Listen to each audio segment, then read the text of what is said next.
Welcome to our viewers. We are so delighted you're here. Today we are excited to be interviewing the newest published author on the block. Yay! Thank you. My name is Jessica Mukwaratembo and I'm here with Terence Razerera. He just published a compilation of poetry and in his new book titled Darkest in Dawning, Merriest in the Morning. So stay tuned. We have so much in store for you and we're excited to be actually sitting with the author here today. So Terence, tell us a little bit about yourself. Who is Terence Razerera? Oh, thank you so much. Well, like you said, I'm Terence Razerera. I'm from Zimbabwe originally. Grew up in a place called Mutare and 40 this year. Wow. Yeah. Married to a beautiful woman and I got 3 little girls. Wow. Yeah. My inspiration is just from my family, yes. That is so awesome. So when did you first realize you wanted to be a writer? Wow. It will take me way back to my 7th grade, really. 7th grade. Yes. So here's what happened, Back in school, we had what we call the Allied Arts Competition. So I just wrote a poem and I wasn't so sure if it was good or not. And my teacher, her name is Miss Muto, she saw it and she was so excited, The excitement was like, okay, what is it? I don't know if she was excited that it was good or this quiet little boy was actually writing something, And that excitement just took me by surprise, really. She went to the principal and showed him the poem, and he was just chilled, a bit chilled. You know how he is, just chilled. And he said, okay, bring him in. And he just told me 1 or 2 things about the poem, what I need to do. But just that feedback was just like, oh, wow, I'm doing something that people appreciate. So from then on, I just started writing more poems, and that's how I started. Think about he was in 7th grade. What are we doing in 7th grade? I wasn't even thinking of writing a poem, but you were already writing. And thank God for that teacher, the importance of good teachers in our children's lives. That's correct. So now we're here because of that motivation. That is so good. Yeah. So what inspired you to write this book? I would say inspiration really comes from that very moment, when you see like there are people who appreciate what you do. You'll be like, you know what? Let me just continue doing it and see if it's something that people would appreciate more. So when you start getting feedback from different people, then they'll be like, oh, you know what? I can actually turn this thing into something that can help, people out there. So I got inspired from that very moment. And as you see, this book is mainly Christian literature and Christian poems. So that inspiration actually also comes from my faith. And that's where I get that drive, that motivation to share with different people the works that kind of the talent that the Lord has given me. That is so good. So can you tell us a bit about the book? Okay. So the book is, like you said, it's called Darkest in Dawning, Merriest in Morning. It's a collection from way back in the 90s. I'm about to tell you, I already told you my age, right? Yeah. Yeah, so it goes way back from the 90s. When you write poetry, it's more about your feelings at that moment, and also how they relate to not just myself, but people in different situations. So can you tell us a bit about the book? Oh, sure. So, like you said, the title is called The Darkest in Dawning, Merriest in Morning. So I take my inspiration from my faith, like I said. And when you experience different things in life, the ups and downs and moments where you think you can't get out of it. And that's where I was getting that inspiration and just writing down. And when you then come out of such a situation, you'll be like, oh wow, this is amazing. And I start writing the poems whilst I'm still in that situation. And when things change, you can actually then say, wow, this is just God acting in my life. So then I started writing those poems to say people who have gone through such situations can also relate and see that there's actually light at the end of the tunnel. So that's where the merriest in the morning comes in, because as the word says in Psalms 30 verse 5, that the darkest hour is before dawn, but joy comes in the morning. Wow, that is so amazing. I thought about how it is you said some of the poetry is from the 90s and how you even thought to start writing in that moment, because sometimes inspiration is in that moment. Exactly. If that moment passes, you can't capture that same That's inspiration. I try to get my boys to journal because I feel like they're creatives, and I'm trying to get them to journal as they go, because sometimes the things we talk about, Yes. when you try to recreate that conversation 2 days later, it does not have the doesn't. same. So imagine you capturing those moments. That Oh, yeah. is really profound. So how did you come up with the title for the book? Oh yeah. So the title of the book is there's this guy, great man of God called David. He wrote a book in As the in Bible. King David, Oh right? yes, that's him. Yeah. He wrote this great book in the Bible, the Psalms. So I took one of the Psalms, actually it's Psalms 30 verse 5. Yeah, so he was talking about how suffering, things that go bad can last just for a night, but then joy comes in the morning. So that's why I took the title, Darkest in Dawning and Merriest in Morning. Wow, that is so profound. So if we're going to talk about an ideal environment for creative juices to flow, if there's anything like that, what does that look like? Is there an ideal environment for that, or it just happens? You know, it's an interesting question that you're asking. And I would say some authors who have like gazillions of books might tell you that I need such an environment for it to work. But my collection has been like over a long period. But I can tell you that there have been different environments really where I've felt those creative juices working. And I've not really figured saying this is the ideal environment. I mean, most of the time you would want a serene environment. But I have had moments where even in the chaos that's happening, with children running all over, but that's something that just comes, like, oh, wow, I need to write that down. And then next thing, it's a complete poem. So I can't really say there is an actual environment that I would say this is where the creative juices work. I might be different from most authors, I don't know, but I can work in even about to get on a helicopter, I can still get something coming, and I say as soon as I sit down, I have to write it down.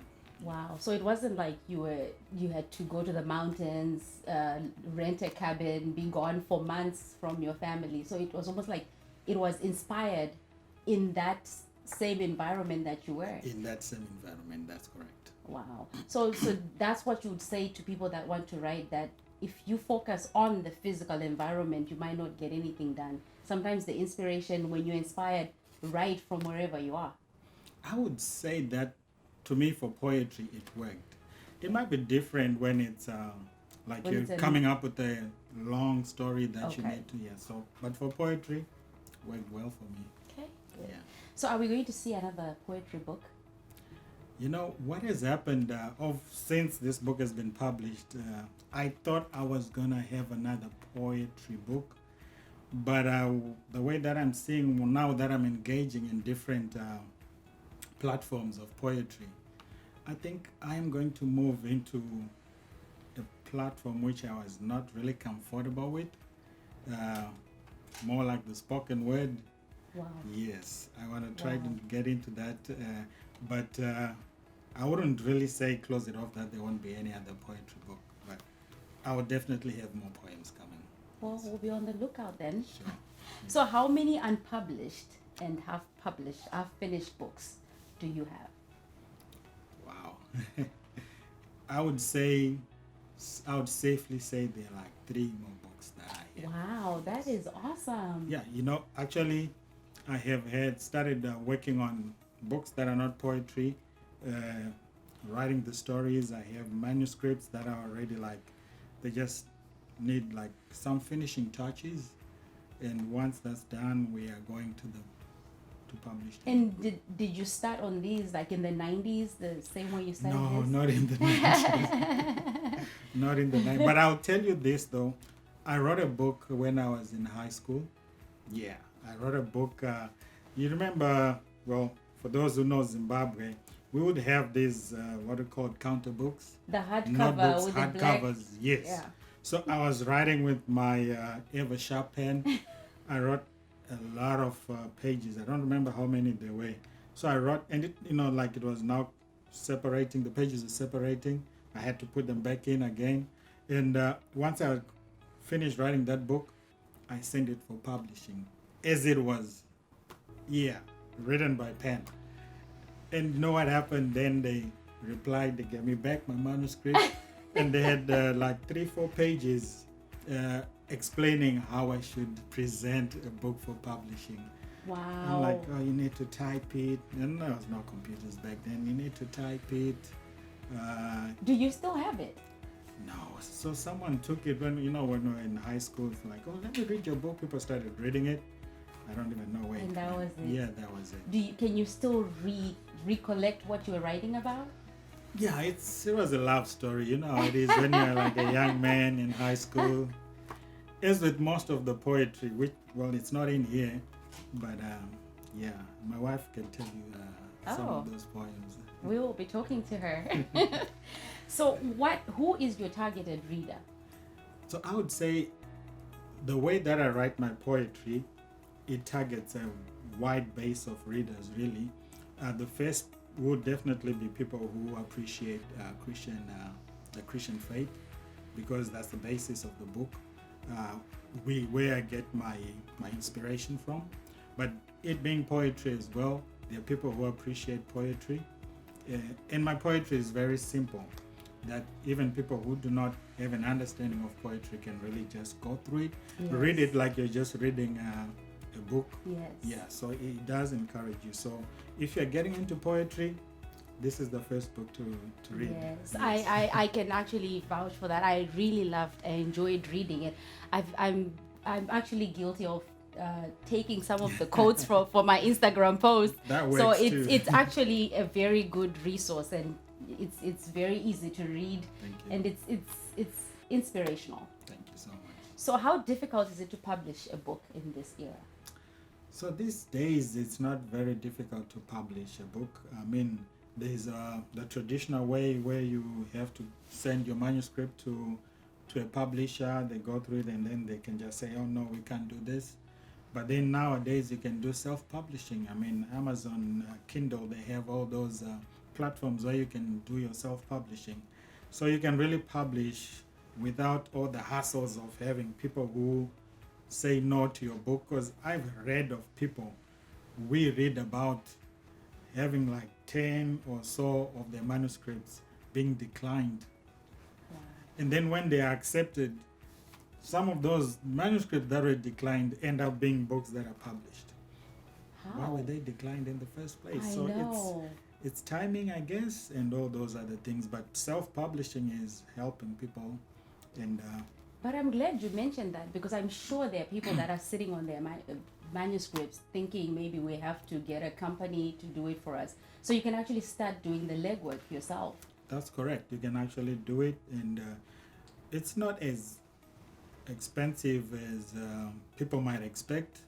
Yeah, and you really can get your book published without breaking the bank, really. So Well, there you have good. it. Go for it. Don't even wait.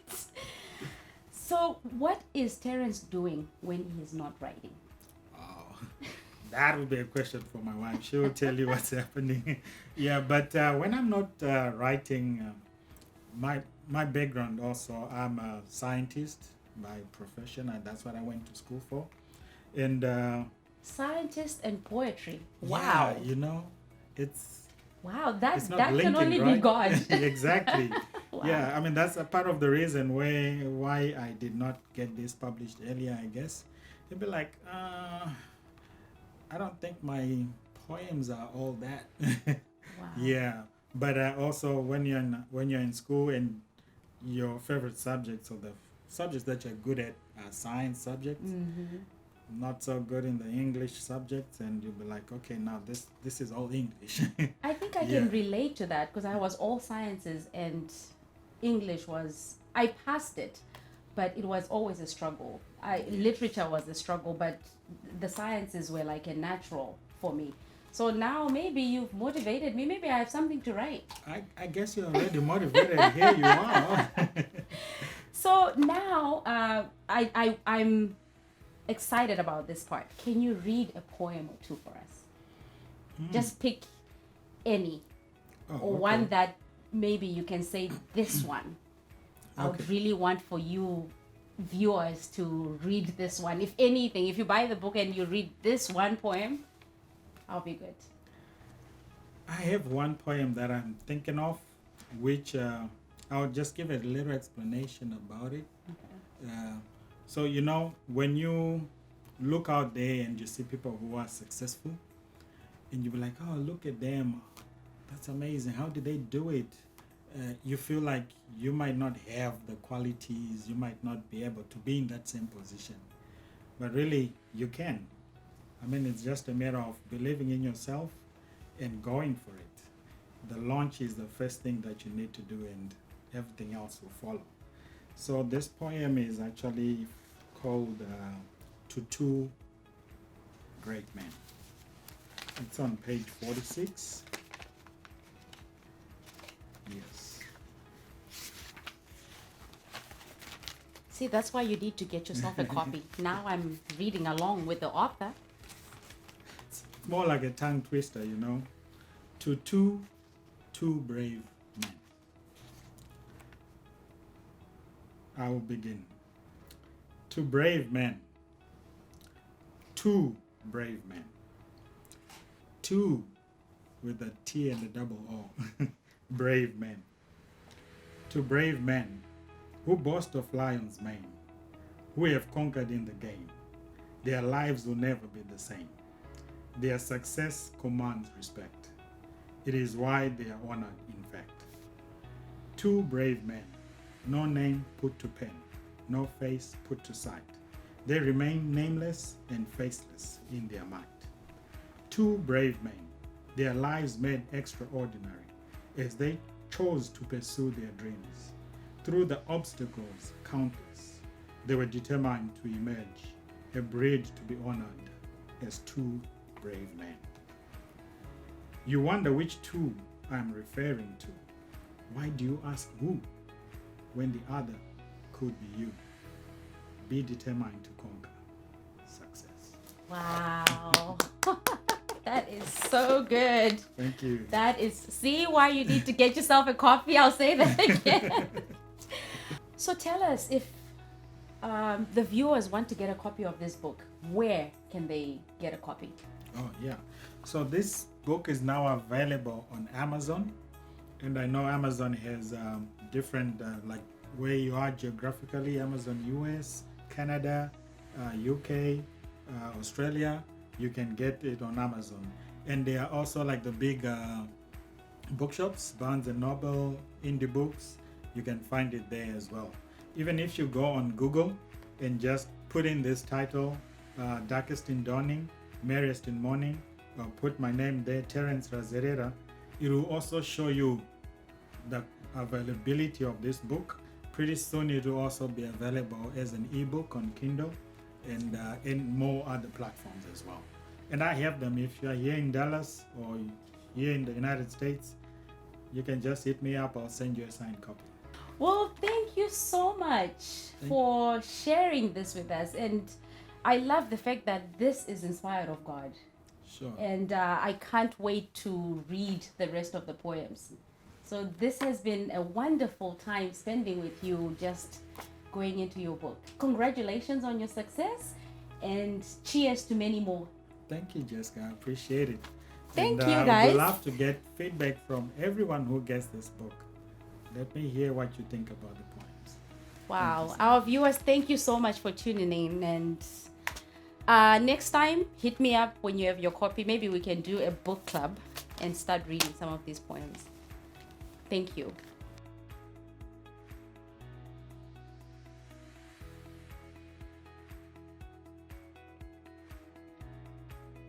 So my name is Sinatra and I am Terence's wife. I am really just so proud of him and his first book. Um, Maybe because Terence is really a very quiet man. He's got such a mixed spirit and he has very few words on anything. So to see him pen something down and then publish it, it just, to me, shows me that, we're all able to just do something out of, the hidden talents that we have.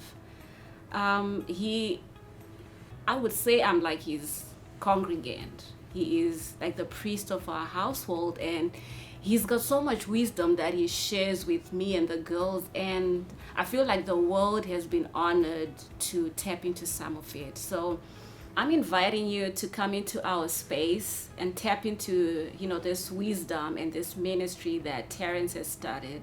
I will tell you this one thing: you will not regret buying that book and sharing it with your friends and family. Thank you. Hi, my name is Terence Razerera, and I am the author of this book, Darkest in Dawning, Merriest in Morning. Support me by purchasing this book on Amazon worldwide and also available on Barnes & Noble and Indie Books, and an ebook is available on Kindle. Thank you.